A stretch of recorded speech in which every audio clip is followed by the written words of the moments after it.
Alcanzando el conocimiento, una herramienta vital. Elena, de pronto te han tachado, pues tus adversarios te han tachado de activista y han dicho que has tomado una posición, pero pues hay muchos científicos que se quedan sin hacer nada, ¿no? Que se quedan cruzados de brazos. ¿Qué es lo que tú le dirías a la audiencia respecto a esto, pero también a la posición de un científico que tiene que ver por la sociedad, no solo por sus intereses? Lo primero que haría sería repetir lo que dije hace un momento. Un científico tiene la confianza de una generosa institución como esta, del pueblo de México, de toda la ciudadanía mundial, de ejercer un liderazgo en la generación y la indagación acerca del conocimiento y de sus fronteras. Eso implica una obligación, no tener más privilegios, no ser parte de una élite, no quedarse en una torre de marfil observando los problemas del mundo, observando lo que se debate en la sociedad y ante las crisis, en temas en los cuales o en problemáticas o en procesos uno tiene algo que decir, tiene algo que aportar, tiene algo que hacer. Para mí es una obligación. Yo creo que todo científico, como decía mi colega Richard Levins, quien desgraciadamente acaba de fallecer, de Harvard, un gran científico, un gran ser humano, un gran ecólogo, todo científico debemos tener una pierna dentro y una pierna afuera. No somos científicos íntegros si no estamos bien plantados con una pierna en la problemática social y ambiental. La ciencia es una actividad eminentemente social que emerge de las contradicciones y dinámicas complejas, sociales y económicas. No podemos comprender o analizar con sentido crítico lo que estamos haciendo, que nunca va a ser 100% objetivo, y no podemos reconocer esta falta de objetividad de manera crítica, honesta, congruente de cara a las necesidades más urgentes de atender de la sociedad y del ambiente, si no tenemos bien plantada una pierna en esta problemática, en esta realidad social, económica, ambiental, de salud, humanitaria. Y por ello es que cuando a mí me dicen que me han dicho muchas cosas, me han dicho que soy muy apasionada. Y yo ahí lo que digo es, ¿qué vamos a hacer cuando los científicos ya no conectemos las emociones?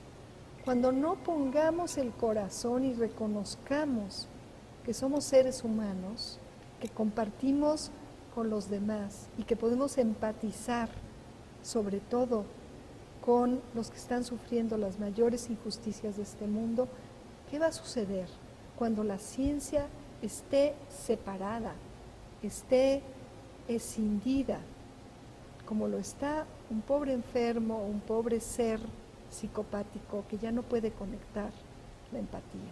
Creo que los científicos tenemos que tener esa conciencia desde las emociones, desde los sentidos y no nada más desde la razón, para poder hacer aportes empáticos con la sociedad, porque la ciencia puede también convertirse en un instrumento sumamente destructor, en un instrumento avasallador como es la bomba atómica. Había científicos fabulosos como nada menos que Albert Einstein y otros físicos nucleares involucrados en ese quehacer científico. Y es cuando Einstein cobra conciencia y saca una pierna a la sociedad y a lo que puede implicar un arma de destrucción masiva, que en conjunto con Bertrand Russell crean nada menos que PUASH, para analizar las implicaciones éticas en el quehacer, la importancia, como decía hace un rato, la obligación ética, no solamente técnica, racional de un científico. Creo que lo que hicieron en PUASH, que ahora recibió, hace algunos años el Premio Nobel de la Paz, por cierto, organización a la cual pertenecemos varios mexicanos, hay una delegación mexicana de PUASH, fue un ejemplo, una fuente de inspiración para hacer lo que nosotros hacemos como científicos activistas, como activistas científicos, como seres humanos, de cara a la sociedad, de cara al ambiente y al futuro, no solamente individualmente, sino colectivamente. Entonces, lo que yo le diría a todos mis colegas es, unámonos, realmente generemos una conciencia ya no individual, sino colectiva, y esa es la misión de la UCS, esa es la misión de PUGWASH, de la UXNAL, de ENSER, de Science for the People, que generó, que propuso y construyó Richard Levins y Richard Lewontin, entre otros grandes científicos americanos.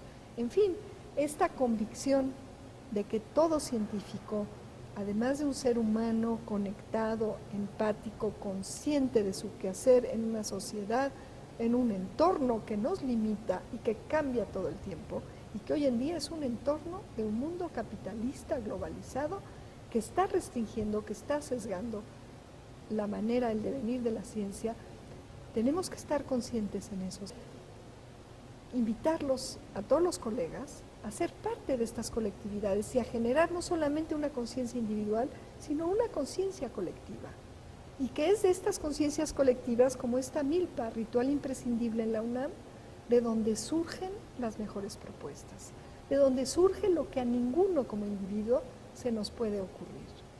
Es solamente a partir de la colectividad de donde surge la creatividad, la vida engrandecida, más diversa, y eso lo saben los agricultores. Por eso es que ellos no hacen agricultura con una sola especie, generan este policultivo y así hacen un uso mucho más eficaz de los recursos de la agricultura. Bueno, los científicos tenemos que aprender de esto y por eso propusimos esta milpa como ritual imprescindible en el corazón de la generación del conocimiento de este país.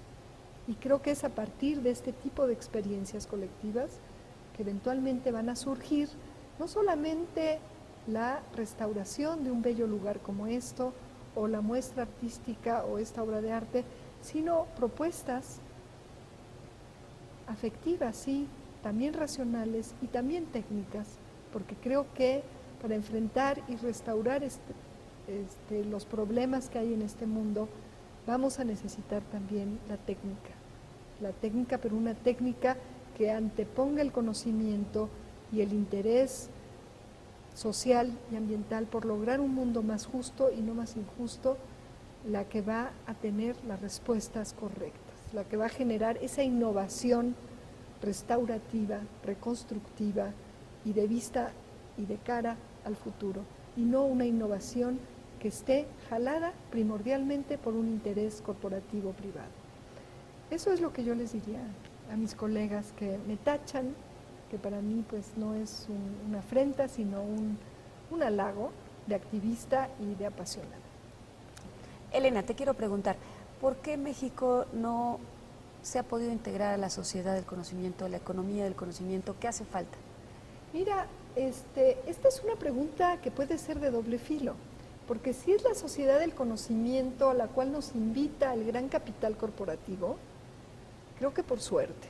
O sea, la respuesta es por suerte, porque todavía tenemos parcelas de conocimiento y de generación de conocimiento que no están sesgadas por estos grandes intereses corporativos. Si enfocamos esa pregunta, dándole vuelta a la tortilla, desde el punto de vista de por qué no hay más ciencia y tecnología realmente pública y realmente anclada en nuestra realidad natural y social, entonces diría que por desgracia. Y que tenemos como científicos exigir obviamente al gobierno que tiene los recursos de dedicar una mayor cantidad de recursos a la educación superior y a la educación básica también, porque no hay buena ciencia sin buena educación, y a la ciencia básica, que es de donde se inspira y de donde surge la buena ciencia aplicada.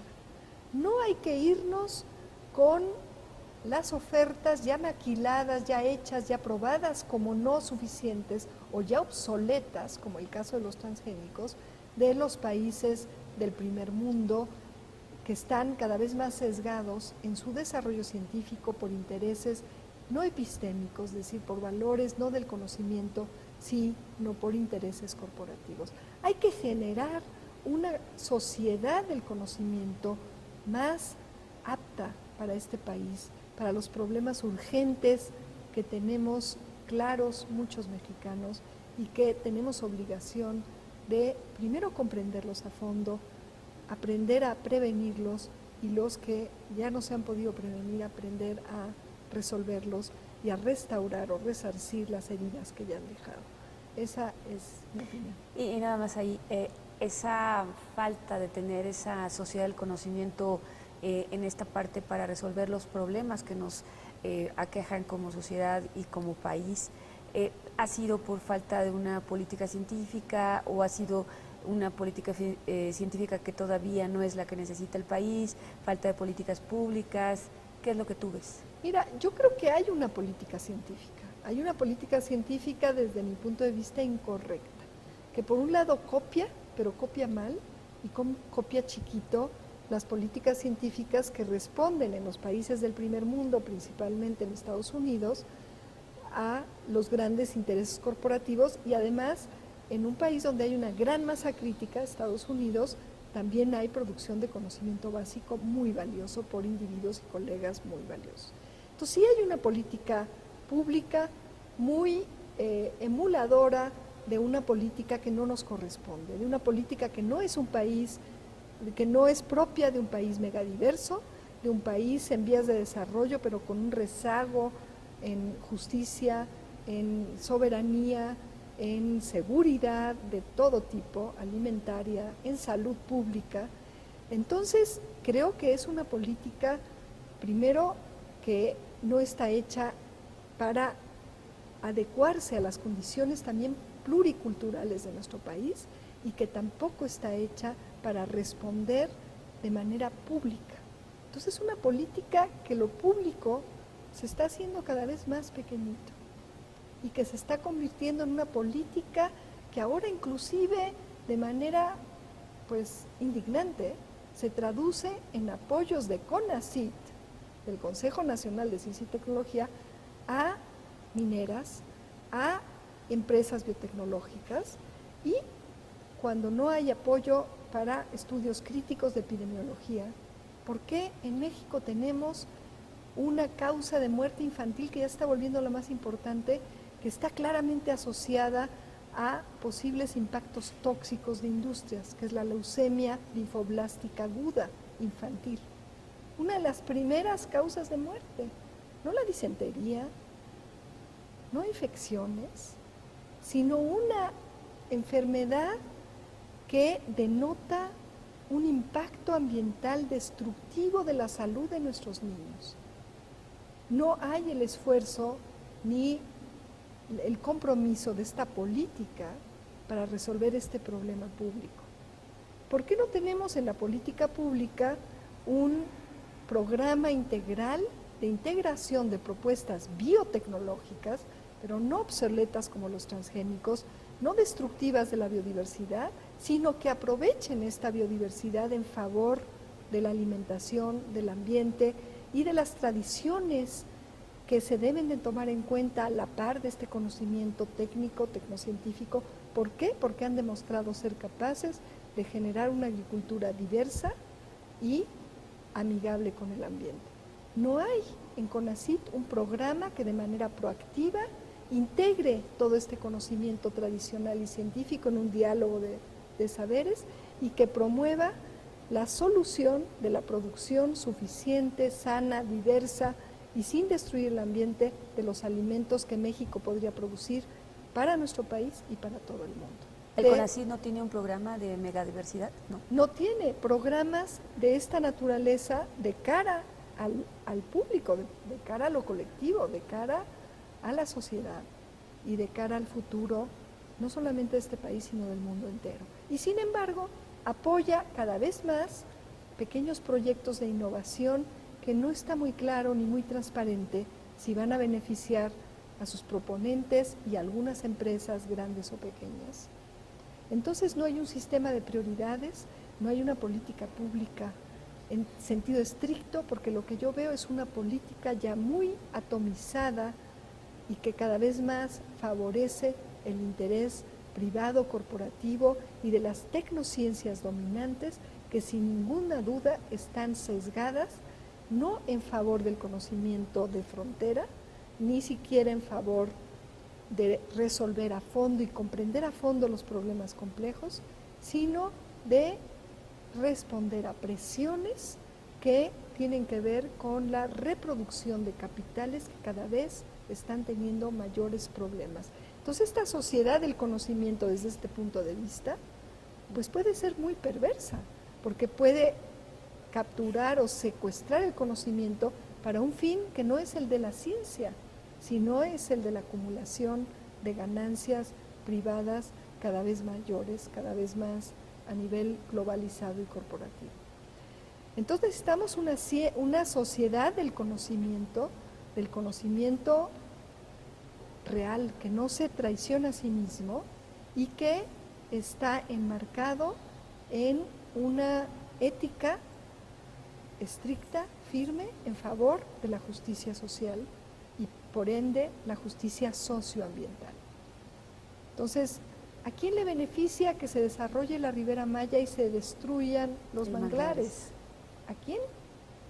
¿Por qué hay una política ambiental pública que permite eso cuando hay además una ley? A los pobladores de ahí, a los mayas originarios que durante miles de años han cuidado esos manglares, no. ¿A quién le beneficia que entren los transgénicos a México? A los agricultores, pregúntenles, no, y pregúntenles sin amenazarlos, sin darles espejitos a cambio, sin corromperlos. Pregúntenles a las comunidades.